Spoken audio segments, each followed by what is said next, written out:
Good afternoon, everyone, and welcome back to the next episode in our Survivor Leadership webinar program. Today, I would love to introduce two members of AnnieCannons, Miss Catie Hart and Miss Magical Sparkles. So, before we begin,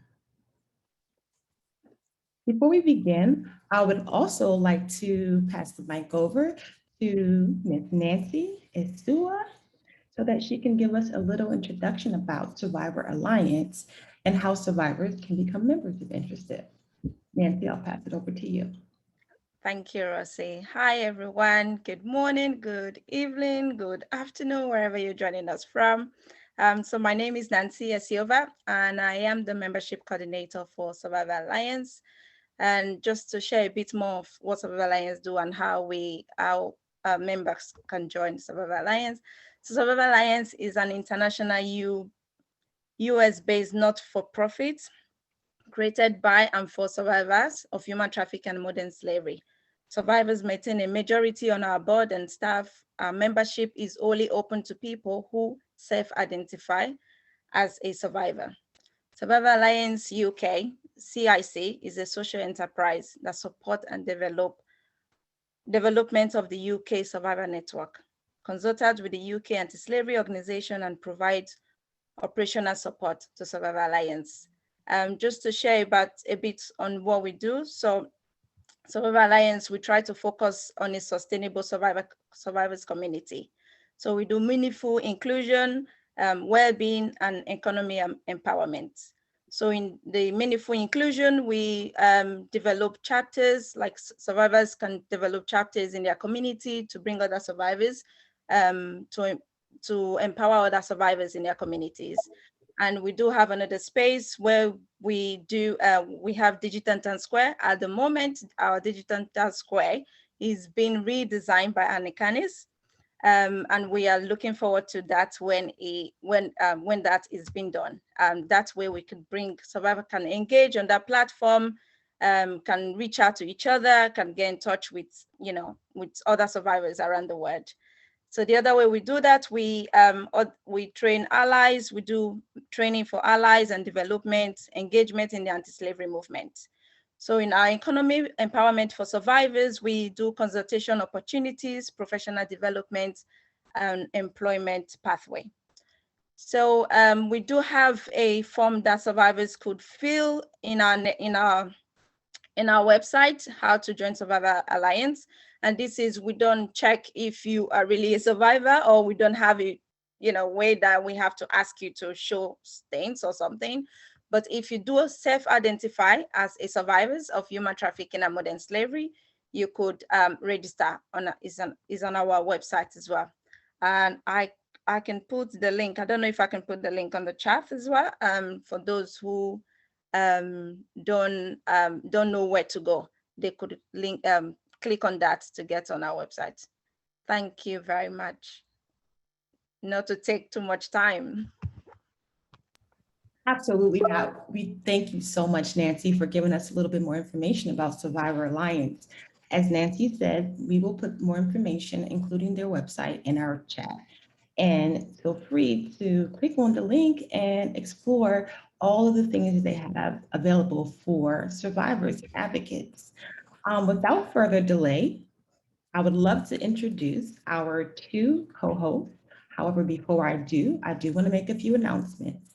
This webinar is recorded. So if you would like to view this webinar, you can see this webinar once it becomes available on our YouTube channel under the Survivor Leadership section.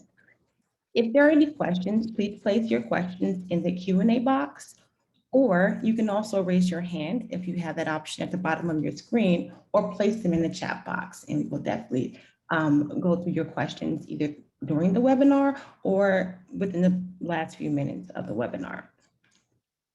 So moving on, I would like to introduce Ms. Catie Hart, as well as Ms. Magical Sparkle. I don't know why I keep saying Miss. Let me just say Catie and Magical. Magical and Catie are two survivor leaders who currently work at AnnieCannon. Magical is a technical assistant, and Catie Hart is a teaching engineer. And AnnieCannons is an organization that connects survivors with tech opportunities, as well as provide employment opportunities or path to employment opportunities. And so I'm going to go ahead and pass the mic over to them so that we can begin this webinar and they can give us a great explanation or a great summary of what AnnieCannon does and the impact it has on survivors. Awesome. Thank you so much, Roxy. Thank you so much for having us. We really appreciate being here. I don't want to speak for Magical, but I think I can say that we both really appreciate being here. And Nancy, it's so nice to put a face with the name. I love receiving your emails. So I really, appreciate being here. So as you've been told, my name is Catie Hart, and I'm just going to tell you a little bit about myself and my journey to AnnieCannons. I am now 41 years old. When I was 19, from 19 to 27, I survived 7 years of human trafficking. And for about 10 years, well, almost 15 years after that, I did a lot of healing and I earned a bachelor's degree, but I really was trying to find my way in terms of a career. I found that like the only way that I was really making money was traveling around, doing public speaking, telling my story. And I still kind of felt like stuck in my past, and there just felt like barriers to, different career options or more career options. And in 2017, I met the co-founders of AnnieCannons. They were doing a seminar in San Francisco, and I really was intrigued by what they were doing. I had come in contact with so many different, service providers or organizations that were here to help survivors, and I felt like none of them were really a good fit for myself or even, other people that I knew. They kind of existed, but it was still hard to get folks from where they were to where they wanted to go. And so in 2018, I guess it was, I signed up for AnnieCannon's 4th cohort. And I was a student and went through their boot camp. I had no idea what coding was. I had no idea. Like when I first started the program, people would ask me, what are you learning? And I would just say, oh, HTML and CSS, and then pray that they would not ask me any other questions because I literally had no idea what it was. The more time that I spent there, the more I really just came to appreciate them as an organization and as a community. And I have a passion for teaching. And so when the boot camp was starting to come to an end, I went to the co-founders and said, I would love to be able to teach. And so myself and another fellow trainee became teaching assistants for cohort 5, which is when I met the wonderful Magical Sparkles when she came in as a trainee. And after that cohort, myself and my colleague, my fellow teaching assistant, were promoted to have our own class. And that was the first time at AnnieCannons that graduates had taught a cohort. So it was really exciting, a really exciting time to see graduates really stepping up to leadership and giving back to the new students. And Magical was our teaching assistant. And it was really, it's just been an amazing experience. And now, as we're moving on to cohort 7 and 8, it's going to be the first time that we're teaching 2 cohorts simultaneously, both led by graduates. So it's a very exciting time at AnnieCannons, and we're really excited to tell you more about the program and how it works and the nitty-gritty as we go through our presentation. But for now, I would like to pass it over to Magical so she can introduce herself and tell you a little bit about her journey. Hi, everybody. My name is Magical Sparkles. I identify as a survivor. And for me, Magical Sparkles, that's my handle. And so when I joined the AnnieCannons community, that was very important to me that I got to like create this new identity. And I got to take ownership and like my name and naming myself. And so I named myself Magical because I love love, and I love to love stuff. And I feel like there's all these magical moments that can occur in your life, and they just sparkle in and out. And unfortunately, there was a time in my life where there were no sparkles and there was no magic. And it was very hard for me to be happy, and to love myself fully. So when I wanted to take ownership of this new transition in my life and stepping into tech, I was like, magical sparkles is it for me. I have a master's degree from San Francisco State University. Going through the program for me was very fulfilling. I spent years as a substitute teacher working with children, K through 12.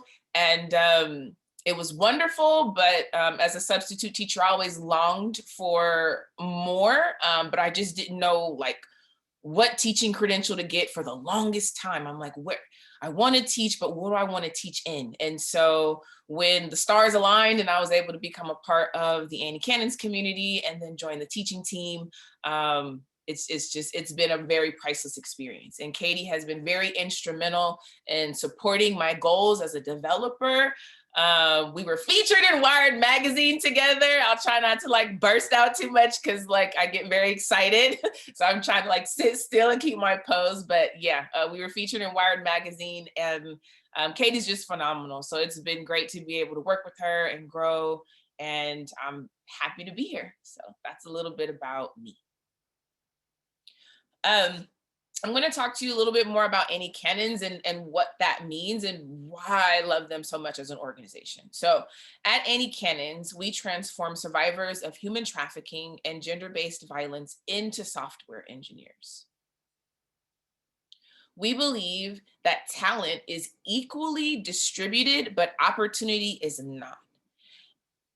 Economic independence through meaningful career opportunities ends exploitation and abuse.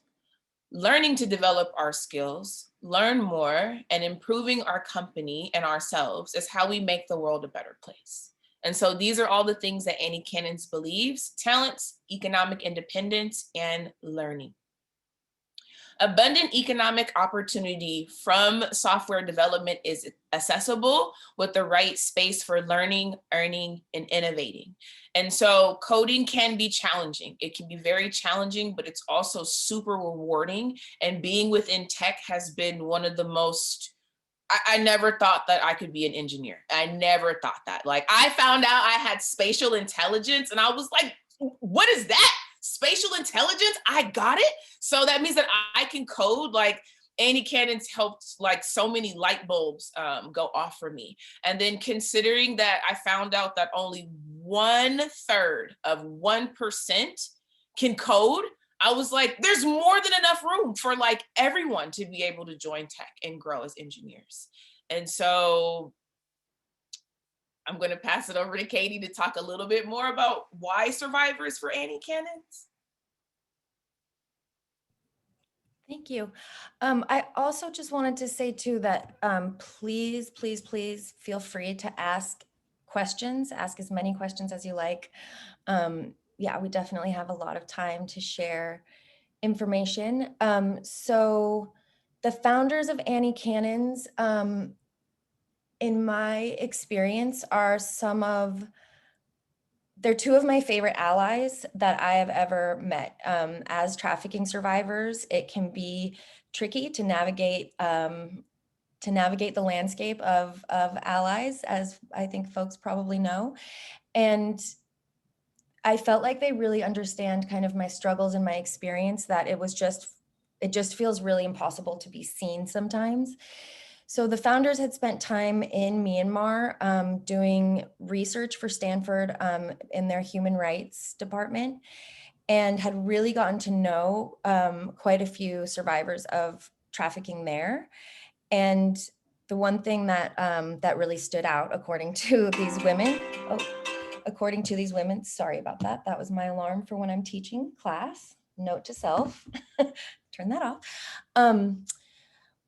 Was that you know, if somebody has survived trafficking, that means that they have grit, that means they have problem-solving skills, and oftentimes just a work ethic, a way of seeing the world, the way of seeing problems, and a way of using logic that they saw as kind of, you know, an untapped resource. So there was this untapped resource plus this need for skills, right? We, you know, for me as a trafficking survivor and as somebody who has worked with a lot of different organizations and has worked with child welfare agencies across the state when I was doing my trainings, you know, you can see like there's a lot of money that comes from the government or grants, and it kind of trickles down. And by the time the organization is paid for and people's salaries are paid for, like at the end of the day, there's survivors out there that still really need to pay their rent, that really need to feed their children. And that don't want to be dependent on these organizations. They don't want to be forever dependent on service providers. And one of the things that I think is really beautiful about AnnieCannons is that a lot of people don't know this, but our chief technology officer and co-founder did not know how to code when she came up with the concept of AnnieCannons, but she knew that coding was the skill that she wanted to give folks to be able to take to find financial security in their lives. And so she taught herself how to code. And let me tell you, she is one of the most incredible software engineers on the planet. And then she took that knowledge and has continuously passed it on to us.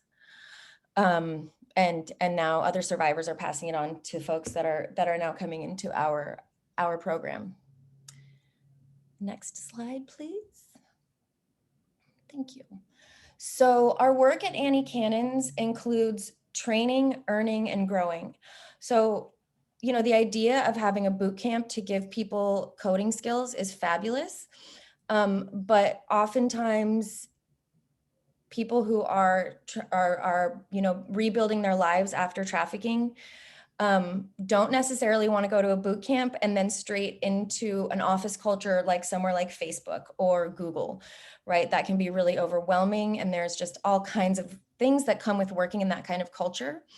So AnnieCannons decided to also be a development shop. So we third-party clients hire us to build their websites, and we pay our graduates as contractors to work on those websites. And we'll show you some samples of the websites at the end. So, so going back to the training, so we provide access to high-skilled technical training. It used to be local in Oakland, California, which is where we're based.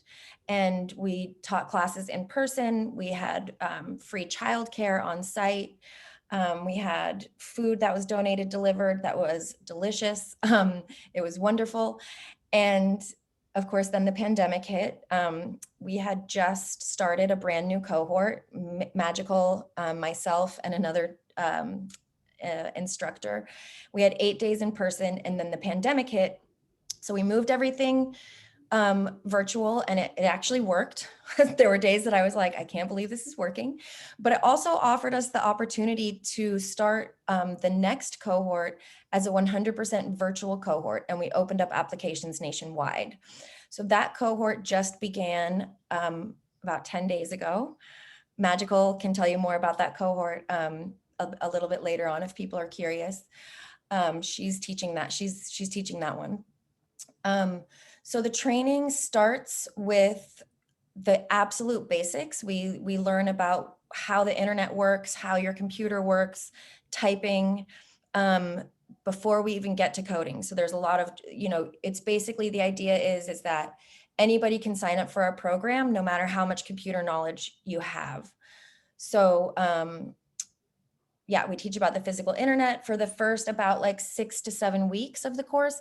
And then we do a 6-month boot camp where we teach HTML, CSS, and JavaScript. And again, if you don't know what that is, that's totally fine. And after that, folks are offered an opportunity to do paid learning where they're paid to build template websites, paid to learn advanced JavaScript, and then a newer technology called React. As they're going through this process, folks are leveling up and being offered different job opportunities. So when we have data clients, which it's been tough in the pandemic, we offer data work starting at week 8 for $20 an hour. And then the work gets more complex. So a student that just finished React, which is our uppermost course right now, is in our dev shop making $75 an hour currently on projects. So our goal is always to try to get folks leveled up to that $75 an hour rate in our dev shop by like month 12.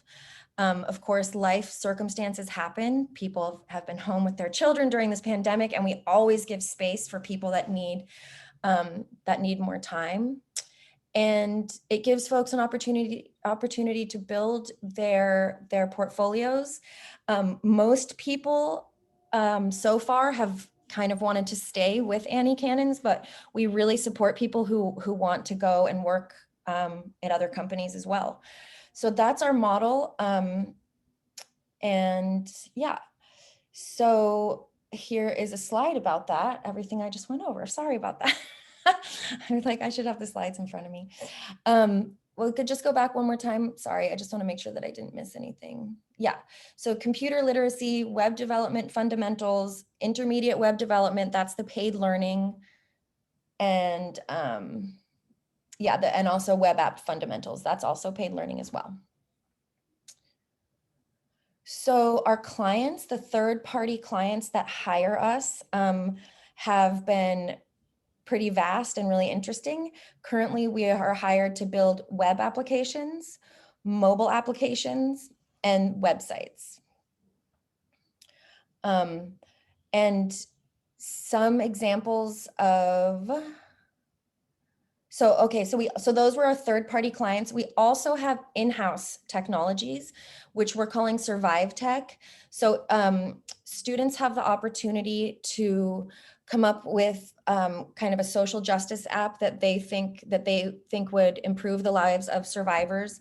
They have the opportunity to pitch those apps at demo day, which Magical might want to talk about because she participated and was fabulous. And we have been pretty successful so far in actually raising grant funding to fund these projects. It's really exciting. So Referral is a platform that eliminates re-traumatization from services, intake and referrals, and gives survivors agency over their post-trauma care. That one we're really excited about because anyone who has gone through those phone numbers, lists of phone numbers, and had to tell your story over and over again, just to have people tell you like, oh, we don't really serve your population, or you don't meet this criteria, and then you have to call all over again. Another one that I love is Easy TRO, which is TRO stands for Temporary Restraining Order, which I don't know where it is in other places, but here in the Bay Area, obtaining a temporary restraining order is much more difficult than it should be. So this app has a really easy interface where you can fill out all of your paperwork. It explains certain things, and then it maps onto the PDF forms for the county that you live in. Currently, we are, I think, in 2 counties, but we're constantly looking to expand. And it can just deliver that PDF directly to the appropriate department in your county. Mom to Mom, a service to give under-resourced moms tips to help their babies develop in good health. And Survivors.io is a data platform to help survivors of sexual assault report their experiences, access support, and contribute to large-scale data analysis. So those are just a few of the examples of Survive Tech that, again, we do grant, we raise grant funding, and we hire graduates to be developers on these projects. I just want to say, I do see a question. Is there a place where I can get an affordable computer to take the classes? So I probably should have led with the part where I told you that AnnieCannons is a free program. We provide computers. Again, we used to provide things like childcare and food, but now that we're not currently in person, we provide computers, and Magical might know if there's other stuff we provide, but we try to do everything we can to have folks come to the program and not have to spend any money to participate. But thank you for that question. That's a great question. Hey, Next. Katie, I'm Yes. sorry to interrupt. This is Roxy. We have a few more questions. Awesome. Perfect. So we have one question asking, will your program be offered virtually at some point? Yes, so cohort 7 is being offered virtually right now. Unfortunately, it just started, so applications for that are closed. Cohort 8, which I'm going to be teaching, is for youth at the Hype Center. That's going to be in person in San Francisco, but there's a very strong possibility that cohort 9 will be virtual again. So we will be able to add people's emails to a list and send out the applications as soon as they're available. Thank you, Katie. And I think we have one more or two more questions before we continue. Sure. There's one specific questions about courses that are offered. Do you offer any courses on Flutter and Dart, or do you have a plan to do so? I honestly am not familiar. What was the first one that you said? Flutter. Flutter. Mhm. I don't even know what that is. So obviously the answer is no, but is it like where we could upload courses and people could watch them? Or is it a language to build apps? I'm going to keep my eye out in the chat. Okay. I think I just Googled it. It looks like, oh, Google's UI toolkit for creating. Yes. Okay. So currently, and this is something that we're always kind of exploring, but currently the way that we are choosing which courses to teach is based on what our clients want to hire us for. So React is really big right now. All the clients that we have want us to build in React. We also have built in Swift for an iPhone app. And we're about to start learning how to develop Android apps. So the thing that's cool about AnnieCannons is they definitely, oh no, we lost Magical. They definitely are always looking to add more courses, and they offer a lot of opportunities for teaching yourself as well, if that's something that you're into after you've gotten through the first 12 months. Thank you so much, Katie. We have a few more questions, and then Sure. I'll ask two more, and then we can continue, and I'll ask some more at the end. Well, let's do this one first. Is this training only offered in the West Coast? So currently it is, and our plan, we were just starting. So AnnieCannons was always built to scale. With like scalability in mind. We always were building to open more training centers, and we were in the process of starting that process in Atlanta when the pandemic hit. So that has been put on hold, and right now, yeah, just the pandemic really changed everything, I'm sure, as everybody knows. So currently we are only based in Oakland. We have, like I said, virtual classes that will hopefully continue to be offered. And I'm hoping that we'll be open in Atlanta, in the next 2 or 3 years, and hopefully all over the country and the world. Okay, and I think we have one last question. For survivors who join your program and they begin to participate in learning how to code, and then they are employed through your program, will they be employed as contractors? Will they be employed as full-time employers with insurance and benefits? What's your structure currently like for that? So that is another fabulous question. And currently it's both. So it really depends on what people are passionate about and also what job opportunities we have. So we're constantly raising funding and opening up positions at the company. For instance, we just opened up a full-time position for a career development coordinator. We realized that we needed a person on staff that was there to help folks just navigate other services that they might need while they're going through our program.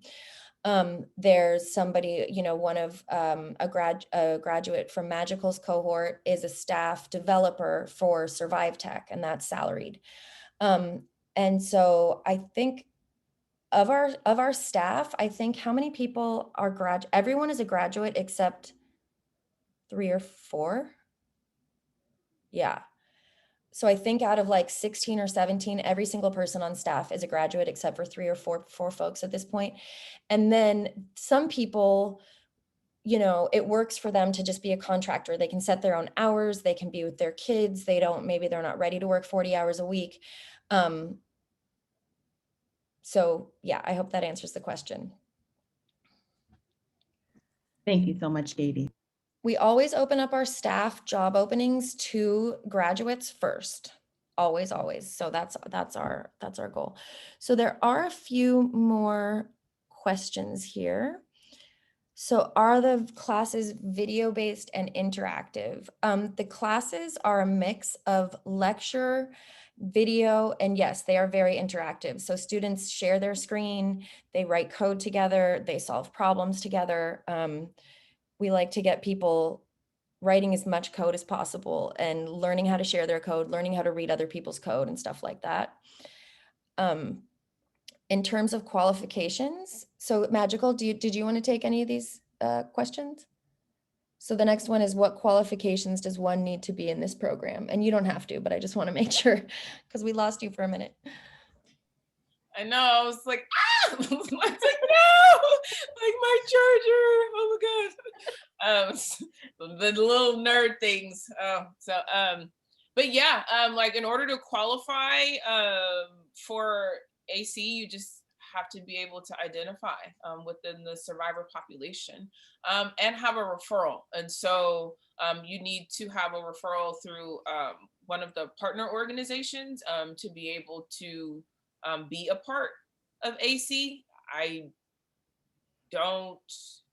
believe that may be changing, right, Catie, at some point? Well, it's always changing, but this could, like the Human Trafficking Legal Center, we can definitely start a partnership really easy, and same thing with Survivor Alliance. If we don't, I don't think we have something already, but yeah, that's not a huge deal. But yeah, you're right. It's for folks who identify as either survivors of gender-based violence or human trafficking.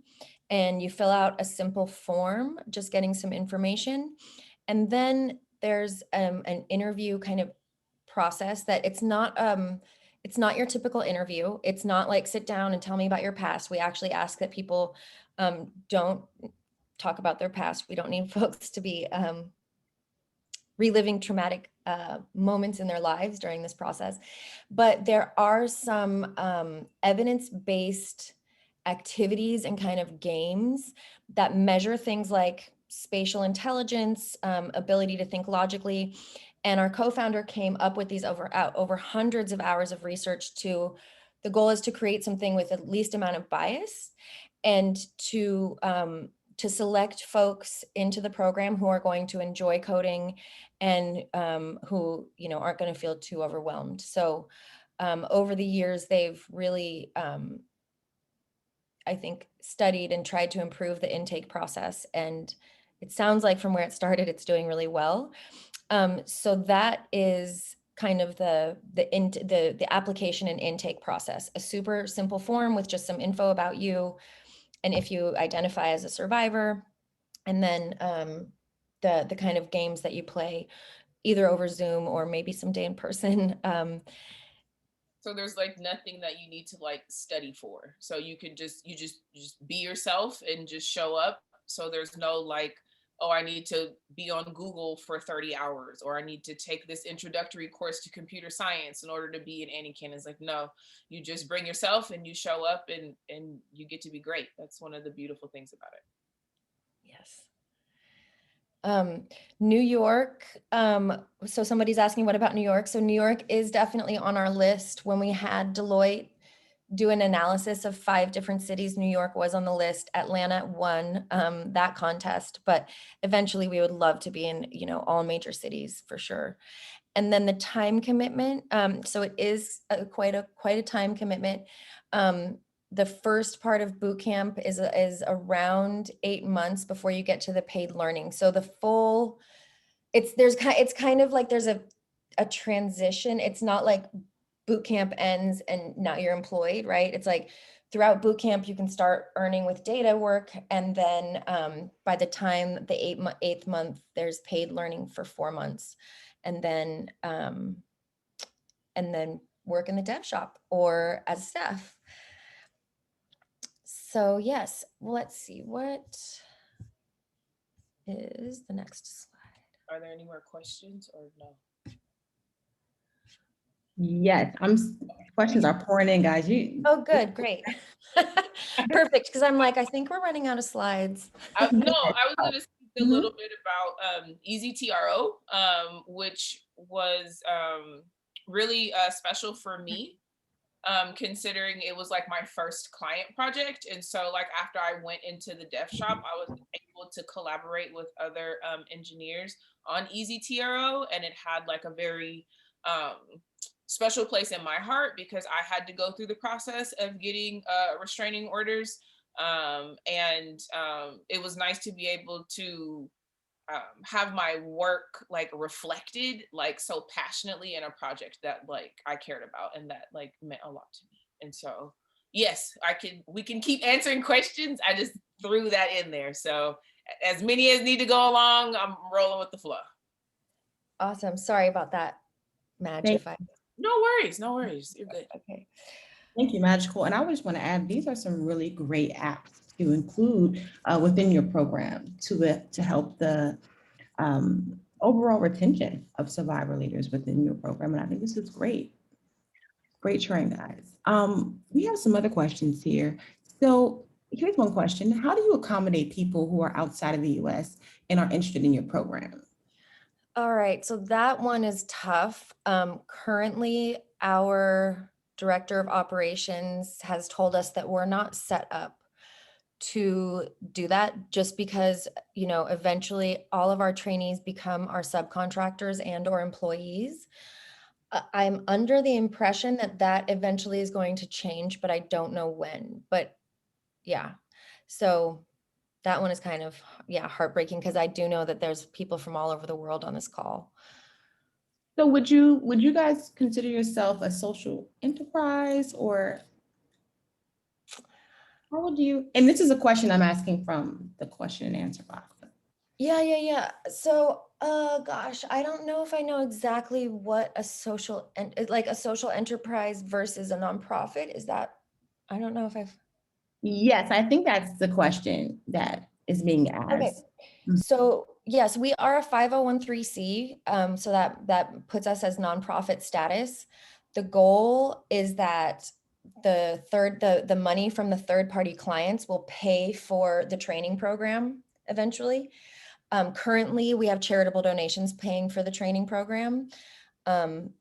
You know, we're just building our dev shop and building our reputation and stuff like that. So we are a nonprofit. I hope that answered the question.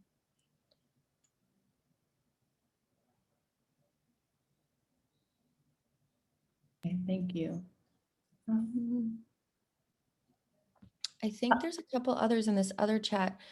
So somebody says, I've talked to Laura, who's our one of our co-founders, about the game and exercise-based assessment process. How do you handle situations where people are not a good fit? So I've personally never done the interviews, and I don't think Magical has either. I know that we tell people to please reapply for the next cohort. And I believe there's kind of like an explanation in terms of, you know, if it was spatial intelligence or kind of why that we thought that the person wasn't a good fit, but I don't know if I can answer that completely. There's another question. After working for full time for 6 to 10 months, my PTSD seems to activate and stop me in my tracks. This has happened over and over. When you say they are trauma informed, would they or have they been supportive in survivors getting through mental health lapse without jeopardizing their employment? I can speak from experience and tell you absolutely. I have been through so much, not just like mental health stuff, but physical health stuff with AnnieCannons. There's been so many times that I've had to pause, and I've still been able to level up my skills, get promoted, you know, and kind of, I would say, flourish in my career. And I've never felt even judged at all by them. So I don't know, Magical? Yeah, and AC has been offering these wellness workshops where we have like professionals coming in and speaking on various different topics, and it's been really supportive. And so at AC, I know that my mental health is valued because mental health ties into performance, right? And so like if you want to be a quality performer and you want to be able to do your best, you have to have the right mindset. And so AC is very invested in making sure that we get the support to have the proper mindsets to be able to take on new goals, I think, like within tech. And so that's what makes me like excited, because now I'm like, oh wow, at first I only knew HTML, and then I knew CSS, and then I knew JavaScript. I'm like, oh my God, now I know 3 languages. And then moving into React, and it's like, wow, I'll know 4 languages, and then Swift, now I'll know another language. So you get to grow more and more over time. And then they help support mentally what it's like navigating through those changes as you like develop and grow your career. So Yeah, and I'll just say too, as like a member of the teaching team, you know, students are very highly encouraged and almost always, you know, will check in either at the beginning or throughout the course and just like let us know, you know, it's either my physical health, mental health, like these things come up. And for us, we will welcome you back with open arms as soon as you're ready to come and participate. And of course, you know, you'll have to still catch up on the work. So we record the sessions and you can meet with your instructor and just, you know, chip away at getting back on track so that you can learn the skills that you'll need to have fun in the dev shop. Let's see there. Okay, during the trainings, are you going to provide the survivors with data bundle? Not sure what you mean. software. Oh, is it that for Wi-Fi? That is possible. Yes, we have provided in the past survivors with hotspots for internet. Let's see. I have a question about your Refer All app while we're Yeah. more. Can you kind of go more into what that is and how it's helpful in the process? Yes. So I will say that I have not personally worked on this app, and it was developed by incredibly smart people. So I'll do my best to explain something that's pretty complex, and feel free to jump in, Magical. But essentially, you would have kind of your story or what happened to you, right? Like written down in the app. And then you can license that data to the service provider for a short amount of time. So you could say like, I'm going to like, and you don't have to then sit down and tell your story, right? So a service provider could sit down, have access to your file, your information for, let's say, 1 hour. And then they would know if they can offer you services or not. And if they can't, the license to that information expires and they don't have it anymore. So it's still your data. It's not saved somewhere. And like I said, I'm not sure if I gave it full justice. But I hope that makes some sense. It's still in development. We won a grant. We won a big grant just to do the research on this. We've had so much survivor input and also partnership input from service providers. So actually they should, you know what, Magical, we should ask for an update on all hands from them because it's been a while and see what they've been up to. Do you know anything that I left out? Other than the fact that it's just to me, it's like a resource for post-traumatic growth. Like I've been learning a lot about that term and like what that means. And so when you're navigating and you're trying to figure out what support services you would need from different agencies, it's a valuable tool. And so that's really all I know. And is there a formal process for requesting our apps in different counties? That is a question. That is a good question. Are you maybe referring to EasyTRO? So I'm not sure EasyTRO is quite at the point where we can just like sign counties up quickly. But I would say, you know, maybe I will get you an email address because I don't know if it's info@anniecannons.com, but I'll figure it out. I will, is it okay, Roxy, if I pass that information Absolutely, later? absolutely. Okay. Yes. So there's another question. So bottom line, currently I'd have to reside in California in order for me to be a part of the training. So no, for cohort 7, we shipped laptops out to all of our trainees. We shipped laptops to, I don't even know where everyone's from, Magical, because I'm not in the class, but where are folks from in cohort 7? They're from all over. So like, this is our first national cohort. So that meant that, you know, anyone within like the nation could be able to apply. And so folks are in different time zones. I have to say good morning and good afternoon when I'm on the line. So yeah, that's this is the first time it's happened. And so I know over time, like AC is going to, of course, figure out what's needed to make sure that the quality of that continues to stay great and continues to expand. Yep. Awesome. Yeah, I think the teaching assistant spent hours packaging up everyone's computers and making sure they had everything that they need ready to go for the start of class. So that was awesome. For the first 8 months, what does the weekly hour commitment look like? So folks are not able to work a 9-to-5 job while completing the boot camp, unfortunately. It is from 9:30 a.m. to 1:30 p.m. California time, Monday through Thursday. So yeah, anybody from anywhere in the United States, Wisconsin, Illinois, you are more than welcome to participate in our virtual cohorts. We probably won't, I don't know when we will be starting our next virtual cohort, but we can definitely get everyone's emails on a list so that they'll be notified. Okay, is there any social services linked to your educational program? For example, can student survivors receive housing aid, therapy sessions, et cetera, as part of their training? So currently, no. Currently, we really focus just on the coding part. Like I said, we do have a career development coordinator that can help people find and acquire services, but we don't have in-house therapists. We don't have funding, unfortunately, to give people to go to therapy. All of the funding that we get our hands on currently goes into the training and into coding.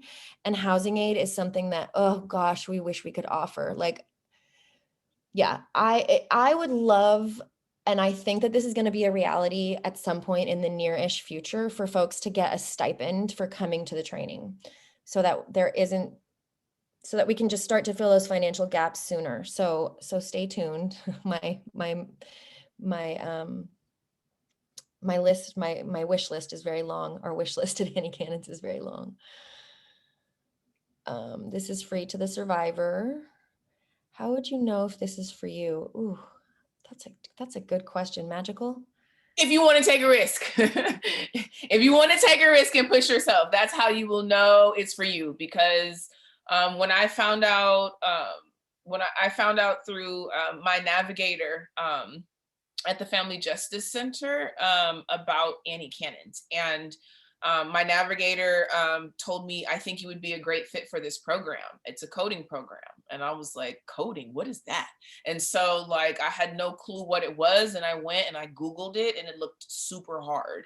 And I was like, oh my goodness, like, I can't do this. This isn't me. I don't even know what it is. But then there was a part of me that said, well, somebody took the time to say that this may be for you. So that means that somebody was looking at me and thought that I might be a good fit for this. Maybe this is something I would just at least want to try.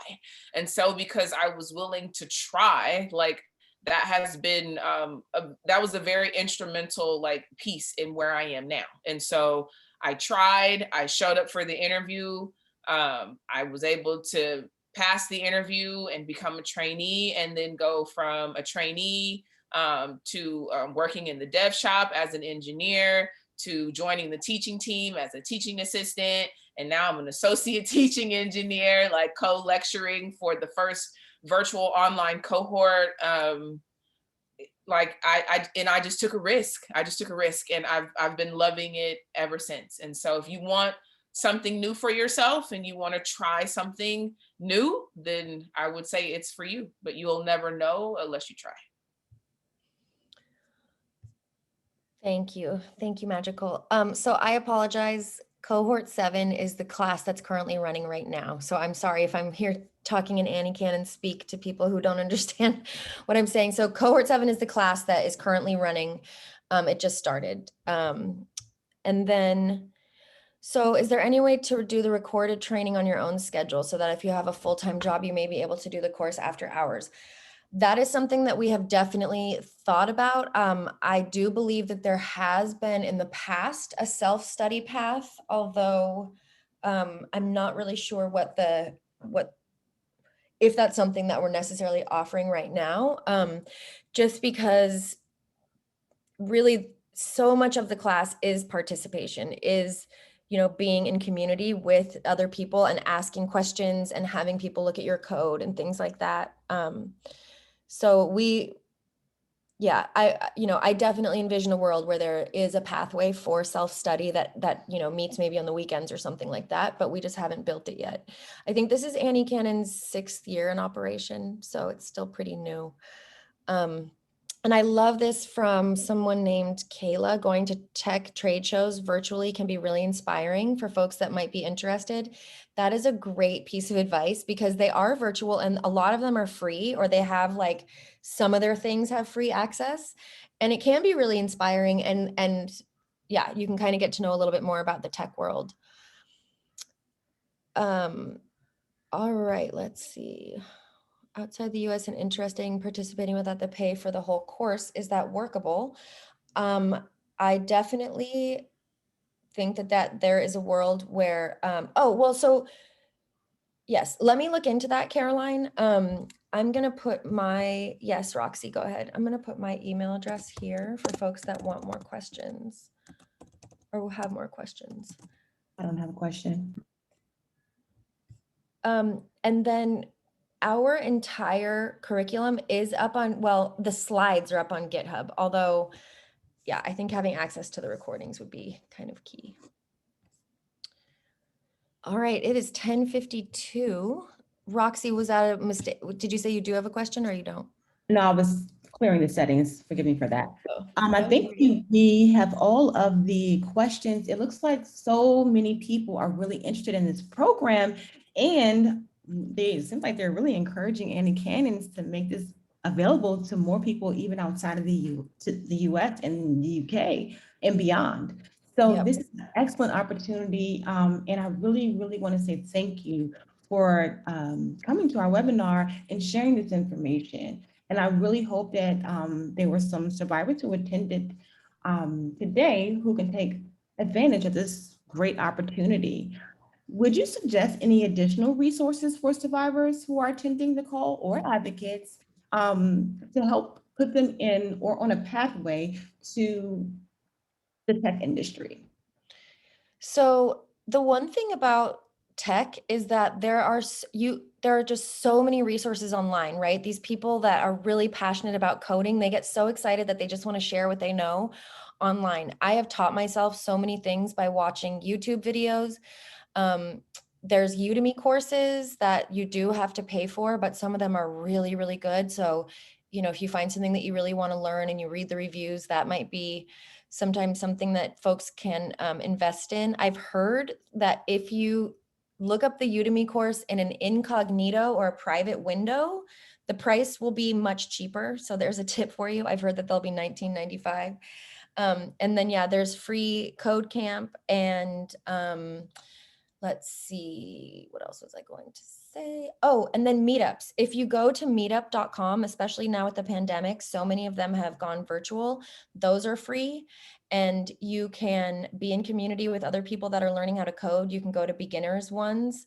And there's lots and lots of people who, I think that is one of the best things about coding is that especially once you get a foundation of understanding, you really can go out and teach yourself a lot of cool things. So those are just some suggestions. And then also Love Never Fails has some good programs. Actually, thank you for that, Hannah. I just found out about that program. And self-care, like if you're gonna come into tech, like you need to know how to love yourself and be good to yourself so that way you don't burn out when you're like learning. And so like being able to step away for like 10 minutes to take a break, making sure that like you're eating, making sure that you're drinking, like, because it's very easy to get wrapped up in front of your computer and stay there. And so I would also say like self-care is like also like extremely important as well, like as you go through this process.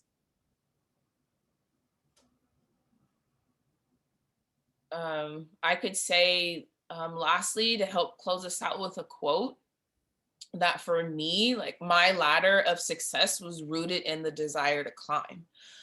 When my ladder was destroyed, AC saw the value of my pieces and helped me create a new one. A new ladder with new heights. It's amazing to realize that in tech, there is a ladder of success waiting just for you.